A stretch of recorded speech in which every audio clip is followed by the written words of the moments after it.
Quran sir हमारे साथ आप बने रहिएगा, क्योंकि मेरे साथ एक खास मैनेजर जुड़ रही हैं, सिग्नेचर ग्लोबल के डायरेक्टर, और जिनको मैं बहुत अच्छे से भी मानता हूँ और उन्होंने कमाल करके भी दिखाया। उनका नाम है प्रदीप अग्रवाल। उनसे ज़रा करते हैं बातचीत और एक बार ज़रा समझ लेते हैं कि कंपनी की आगे योजना क्या है, क्योंकि बहुत इंपॉर्टेंट चीज़ है। कंपनी टारगेट रख रही है करीब 10,000 करोड़ रुपए का रेवेन्यू का। प्रदीप सर बहुत बहुत शुक्रिया, थैंक यू वेरी मच। अच्छा लग रहा है आपसे बातचीत करके, और आप जब भी आपसे मेरी मुलाकात होती है मैं बहुत कुछ सीखता भी हूँ आपसे और जानता भी हूँ। सर पहले तो आपके नंबर्स में एक चीज़ मेरे को हेडलाइंस दिख रही है, वो ये है कि 10,000 करोड़ रुपए का आपका एक टारगेट है जिसको आप पाना चाहते हैं। सर ये कब तक, कैसे पालेंगे और इसके पीछे का पूरा बैकअप प्लान क्या है? धन्यवाद डिम्पी जी, बिल्कुल आपने ठीक कहा। जो इस साल की जो प्री सेल की गाइडेंस है हमारी, वो लगभग हमने 10,000 करोड़ की गाइडेंस दी है, जिसके अंदर 16,000 करोड़ के लॉन्चेस हम इस साल में करने जा रहे हैं। और उसके अगेंस्ट जो प्री सेल नंबर है वो हम अचीव करेंगे आराम से 10,000 करोड़ का, जिसमें इस क्वार्टर के अंदर लगभग 3100 करोड़ से कुछ ज्यादा हम ऑलरेडी अचीव कर चुके हैं। जो अगर ईयर ऑन ईयर बेसिस पे जाएं तो उसमें लगभग 255% का जंप आया है। क्योंकि जैसा कि आप देख रहे हैं डिमांड इस वक्त बहुत ज्यादा है, एंड पूरा इंफ्रास्ट्रक्चर गुरुग्राम का काफी ज्यादा चेंज हुआ है इस दौरान, एंड काफी माइग्रेशन जो है दिल्ली से एक ट्रेंड बना है माइग्रेशन का। यही एक रीजन रहा है कि डिमांड ज्यादा है, सप्लाई कंस्ट्रेंट सिचुएशन है, प्रोजेक्ट आते हैं और बिक जाते हैं, बस subject to right price, right location और राइट साइज। ये जो स्ट्रेटेजी है कंपनी की, इसी पर हम चलते रहे तो मुझे लगता नहीं है कि कोई भी जो नंबर हम जो दे रहे हैं उसको अचीव करने में कोई प्रॉब्लम। प्रदीप सर अभी आपने एक पॉइंट बताया, एक बार मेरे को जरा वापस से रिपीट करना। राइट प्राइस, राइट लोकेशन, और एक तीसरा क्या बोला था? राइट, तो देखिए राइट प्राइस, राइट साइज और राइट लोकेशन। क्योंकि होता क्या है, नॉर्मली अगर आपकी लोकेशन राइट नहीं है और आपका प्राइस थोड़ा चीपर भी है तो भी कस्टमर को पसंद नहीं आता। मुझे लगता है ये स्ट्रेटेजी हमारी शुरू से रही है कि जो प्राइस है वो थोड़ा अफोर्डेबिलिटी की तरफ रखा जाए। मैं ये तो नहीं कह सकता कि अफोर्डेबल रखा जाए, अफोर्डेबिलिटी की तरफ रखा जाए। राइट प्राइस होना चाहिए, राइट साइज होना चाहिए। साइज भी ऐसा है कि काफी अगर बड़े आप साइज बना दे जो पॉकेट अलाउ ही ना करती हो कस्टमर की, तो भी बड़ा मुश्किल होता है। तो यही एक स्ट्रेटेजी रही है कि राइट प्राइस, राइट साइज और राइट लोकेशन। नहीं, ये काफ़ी इंटरेस्टिंग है सर, ये बहुत इंटरेस्टिंग पॉइंट आपने बोला, और मेरे को लग रहा है ज़्यादातर रियल एस्टेट कंपनीज का ये मोटो होना भी चाहिए भी। राइट प्राइस रखो, राइट लोकेशन रखो और एक राइट साइज़ रखो। सर मैंने कल हीरानंदानी जी को सुन रहा था, एक्चुअली जब उनसे बातचीत हो रही थी ना, मैं थोड़ा अर्निंग से हट के आपसे बात पूछ रहा हूँ, इसलिए थोड़ा आपका भी टेक चाहिए मेरे को। वो इंडेक्सेशन वाले मामले को था, उसमें बाद में ये लगा कि नहीं भाई बहुत महंगा पड़ जाएगा इंडेक्सेशन का मामला, तो सरकार को आपसे भी कंसल्टेंसी ली है, मेरे को मालूम है, तो बहुत सारी चीज़ें क्लियर हुई। तो अब ये चीज़ सामने आई कि भाई दो तरीके कर दो, 12.5 का इंडेक्सेशन, बिना इंडेक्सेशन वाला, दो अलग अलग तरीके हैं। सर ये ठीक फैसला है? कोई फ़र्क तो नहीं पड़ेगा ना रियल एस्टेट में एज सच, टैक्सेशन कैलकुलेशन का, LTCG वाला? देखिए ये बिल्कुल ये वेलकम करने वाला पॉइंट है, और ये बहुत अच्छी बात है कि जो हमारी ऑनरेबल वित्त मंत्री जी हैं वो कम इतने लिबरल हैं कि जिसको जैसे टैक्स देना है वो वैसे दे सकता है। क्योंकि उस पॉलिसी में जो 12.5% की थी, जो बजट में अनाउंस हुई थी, उसमें कुछ लोगों को प्रॉफिट भी था और कुछ लोगों को नुकसान भी था। लेकिन उन्होंने ऑप्शन दे दिया कि आपको 20% वाली रिजीम में जाना है तो आप जा सकते हैं, अगर आपको 12.5% वाली में जाना है तो उसमें भी जा सकते हैं। तो मुझे लगता है कि इसका नटशेल में जो फायदा है वो कंज्यूमर, कस्टमर को ही होने वाला है। जो मेन मोटो था गवर्नमेंट का, ये था कि रियल एस्टेट इंडस्ट्री जो है वो किसी भी तरीके से हार्म नहीं होनी चाहिए। क्योंकि आप ये देखिए देश की जो जीडीपी है उसमें सेकंड लार्जेस्ट, सबसे बड़ा, मेरा मतलब सबसे बड़ा एम्प्लॉयमेंट जनरेटर है, और बहुत सारे फैक्टर ऐसे हैं जो टैक्स कलेक्शन में उसका बहुत बड़ा रोल रहता है। तो मुझे नहीं लगता कि किसी भी लेवल के ऊपर रियल एस्टेट जो इस वक्त काफी उफान पर है उसके साथ कुछ प्ले करने वाली बात थी। तो अच्छे से समझा वित्त मंत्री जी ने, जितनी भी प्रेजेंटेशन गई उनके ऊपर एक एक चीज से ध्यान करके आखिरी में उन्होंने यही डिसीजन लिया कि जो जिस रिजीम में आना चाहे वो उस रिजीम में आ सकता है, और मैं इसका बहुत स्वागत करता हूं। ठीक है सर, ये जो फाइनेंशियल ईयर 25 चल रहा है सर, प्रदीप सर आप को मोटा मोटी ये बता सकते हैं कि इस फाइनेंशियल ईयर में कितने प्रोजेक्ट पूरे हो जाएंगे, जो हैंड ओवर हो जाएंगे ऑनगोइंग प्रोजेक्ट्स में से? राइट। सो देखिए, जो ऑनगोइंग प्रोजेक्ट हैं वो हमारे लगभग 16 मिलियन के नियर अबाउट ऑनगोइंग प्रोजेक्ट हैं, जिनको आने वाले 2 से 3 साल में हम टोटल डिलीवर करने वाले हैं। करंट ईयर के अंदर जो हमारी गाइडेंस है वो लगभग 3800 करोड़ रुपए के प्रोजेक्ट इस साल में हम पूरे करने वाले हैं, जिसमें लगभग 5.6 मिलियन के नियर अबाउट टोटल हमारे प्रोजेक्ट्स हैं जो इस साल में हम डिलीवर कर देंगे। पहले क्वार्टर में हमने 400 करोड़ का जो रेवेन्यू टारगेट किया था वो आराम से हमने अचीव कर लिया है। जो आने वाले क्वार्टर में वो भी आपको इसी तरह से बढ़ते हुए दिखाई देंगे, क्योंकि टोटल 3800 करोड़ हमें अचीव करना है, जिसमें पहले क्वार्टर में हम अगर पिछले ईयर ऑन ईयर बेसिस पे जाएं तो जैसे मैंने कहा कि 135% का इसके अंदर जंप आपको दिखाई दिया है, और सेम चीज आने वाले क्वार्टर्स में भी आपको नजर आएगी।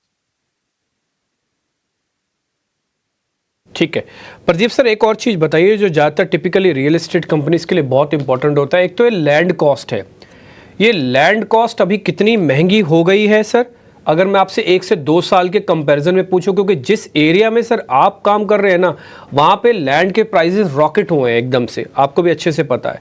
दूसरा पॉइंट सर, लैंड के अलावा वाली कॉस्टिंग कितनी बड़ी है, जिसमें सीमेंट है, सरिया है, लेबर है, ये वाला हिस्सा अलग करके बताइएगा कि दोनों में बहुत फर्क होगा। बिल्कुल आपने ठीक कहा, जो लैंड प्राइसेस हैं वो काफी ज्यादा इंक्रीज हुए हैं। अगर लास्ट 1 साल की मैं बात करूं तो लगभग 30% से ज्यादा लैंड प्राइसेस में जंप हुआ है, और जो रॉ मटेरियल कॉस्ट है वो लगभग 7 से 8% इंक्रीज हुई है। लेकिन अगर आप ओवरऑल वैसे देखें, जो प्रोडक्ट प्राइस है मुझे लगता है वो कंपैरेटिवली ज्यादा बड़े हैं, क्योंकि जो प्रोडक्ट आज से 1 साल पहले लगभग अगर 10,000 रुपए स्क्वायर फीट पे ट्रेड करते थे तो वो आज लगभग 12 से 13,000 रुपए पे ट्रेड कर रहे हैं। सो एज ए डेवलपर मैं कंफर्टेबल हूं, क्योंकि जो प्रोडक्ट की डिमांड है वो ज्यादा है, तो जो भी इन दोनों चीजों का इंपैक्ट आता है वो कहीं ना कहीं कस्टमर तक पास ऑन हो जाता है। और आप जानते हैं कि सप्लाई कंस्ट्रेंट सिचुएशन है, इंफ्रास्ट्रक्चर बहुत बेहतर है, लोगों की एस्पिरेशन है कि गुरुग्राम में घर लेना है, इन सारी चीजों के बीच वो जो प्राइस है वो कहीं ना कहीं पे कर पाता है। और जैसा कि एक चीज और आज रिजर्व बैंक की पॉलिसी में जो बार बार जैसा हो रहा है कि जो ईएमआई जो है उसका बोझ नहीं बढ़ रहा है, तो मुझे लगता है ये भी कहीं ना कहीं एक बहुत बड़ी बात है। जबकि अदर जितना भी इंटरनेशनल अगर एस्पेक्ट देखें तो वहां जरूर इफ एंड बट बनी रहती है, कभी प्राइस बहुत ज्यादा बढ़ जाते हैं। इवन जापान ने भी इस वक्त प्राइस को बढ़ा दिया है, जो 0 पे होता था तो 0.25 पर लेकर आ गए हैं। तो मुझे लगता है कि ऐसे में इंडिया का प्राइस का स्टेबल रखना ये आरबीआई का बहुत बड़ा मुझे लगता है वेलकम करने वाला पॉइंट है, जो इस तरीके से स्टेबलाइज किया हुआ है। ठीक है प्रदीप सर, एक क्वेश्चन मैं थोड़ा डेट पे भी पूछना चाहता हूँ। एज पर माय नॉलेज करीब 2000 करोड़ रुपए के आसपास का डेट है अभी बैलेंस शीट में, अकॉर्डिंग टू माय नॉलेज। इसको जरा करेक्ट भी कीजिएगा अगर मैं कहीं गलत हूँ तो। सर इसको कैसे उतारोगे? हालांकि मैं समझ सकता हूँ एक रियल एस्टेट कंपनी पे डेट टिपिकली वो एक साइकिल का डेट होता है कि एक जगह पैसा डाला हुआ है, दूसरी जगह से पैसा आना है, इसके बीच का वो साइकिल का डेट है बस। लेकिन फिर भी मैं आपसे जानना चाहता हूँ, ये करीब 2000 करोड़ का डेट है, इसकी भरपाई कैसे होनी है सर? तो देखिए, इसके अंदर मैं एक चीज और आपको ध्यान दिलाना चाहूंगा। इस साल का जो हमने कलेक्शन गाइडेंस दिया है वो 6000 करोड़ का दिया है। 6000 करोड़ के कलेक्शन गाइडेंस में जो हमारा एक्सपेंडिचर रहने वाला है वो लगभग 3000 करोड़ का रहने वाला है। जो ऑपरेटिंग सरप्लस कंपनी के पास जो बैलेंस बचने वाला है लगभग 3000 करोड़ रुपए से ज्यादा बचने वाला है। जो हमारा डेट इस वक्त चल रहा है, अगर नेट डेट की मैं बात करूं तो वो लगभग 980 करोड़ रुपए के नियर अबाउट है। ग्रॉस डेट की बात है वो लगभग 2000 करोड़ रुपए के नियर अबाउट है। जितने लॉन्चेस हमने ऑनगोइंग प्लान किए हुए हैं उससे और जो कलेक्शन हमारी आने वाली है उनसे, दोनों से मिलके मुझे लगता है जो नेट डेट जीरो करने का हमारा एक एम बना हुआ है कि इस साल में हम नेट डेट जीरो पर लेकर चले जाएंगे, वो मुझे लगता है हम आराम से अचीव कर लेंगे।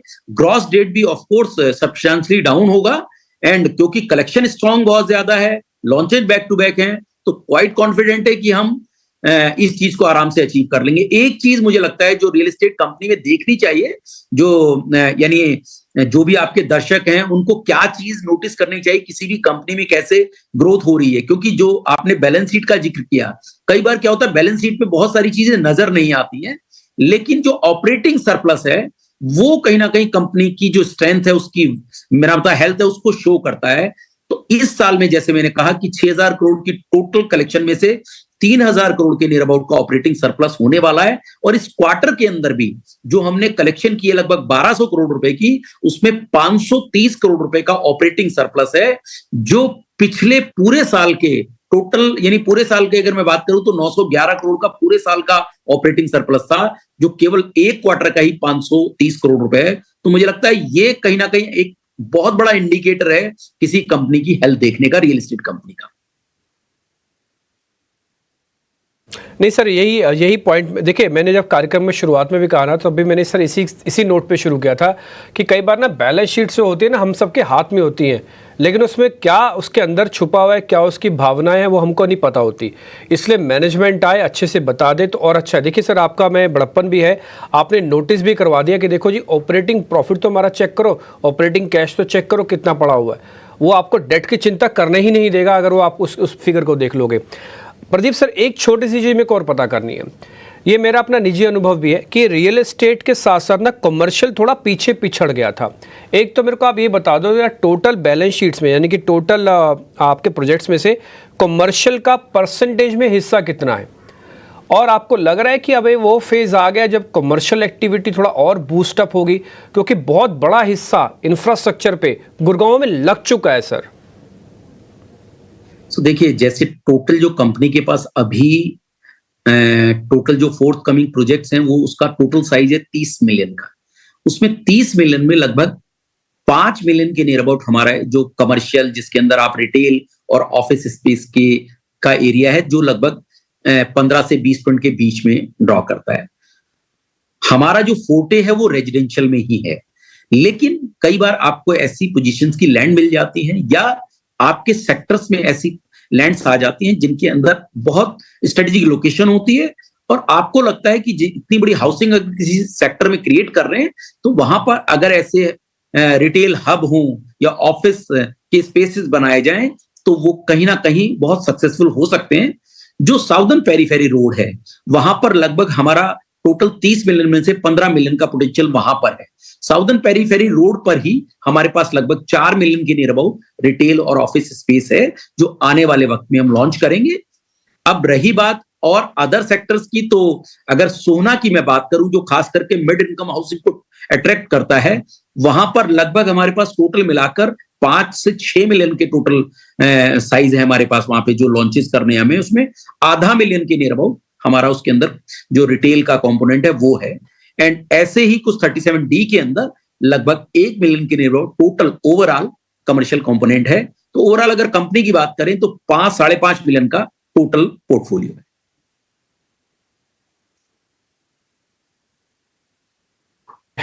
प्रदीप सर, वैसे तो एक क्वेश्चन मैं पूछता, क्योंकि मेरे जो एनालिस्ट हैं, जो भी आपका कंपनी पे टेक देने वाले हैं, गुरांग शाह, उनके मन में भी ये क्वेश्चन चल रहा होगा, लेकिन मैं आपके बिहाफ से गुरांग सर के क्वेश्चंस को ही कंप्लीट कर दूंगा। अगर आपके मन में ये चल रहा हो गुरांग सर कि भाई ये सिग्नेचर ग्लोबल जो है गुड़गांव स्पेसिफिक कंपनी है, ये बाहर क्यों नहीं जाती, ये क्वेश्चन मैंने भी 4 बार प्रदीप जी से पूछा कि प्रदीप जी आपको नोएडा पसंद नहीं है या क्या वजह क्या है, तो उन्होंने मेरे को एक जवाब दिया कि हमको गुड़गांव से ही फुर्सत नहीं है, तो हम नोएडा के बारे में क्यों जाएं। तो गुड़गांव में अच्छा काम है, ग्रोथ अच्छी है, कंपनी का बिजनेस काफ़ी अच्छा है, वहीं से फ्लरिश हो रहे हैं, तो फिलहाल ज़्यादा एक्सपेरिमेंट भी नहीं किए जाएँ, वो ज़्यादा ठीक लगता है। बहुत बहुत शुक्रिया Pradeep sir, thank you very much. अच्छा लगा आपसे बातचीत करके। आई होप आपसे वापस जल्दी मुलाकात होगी और आप हेल्दी और वेल्दी रहें सर। बहुत बहुत शुक्रिया, thank you very much, thank you.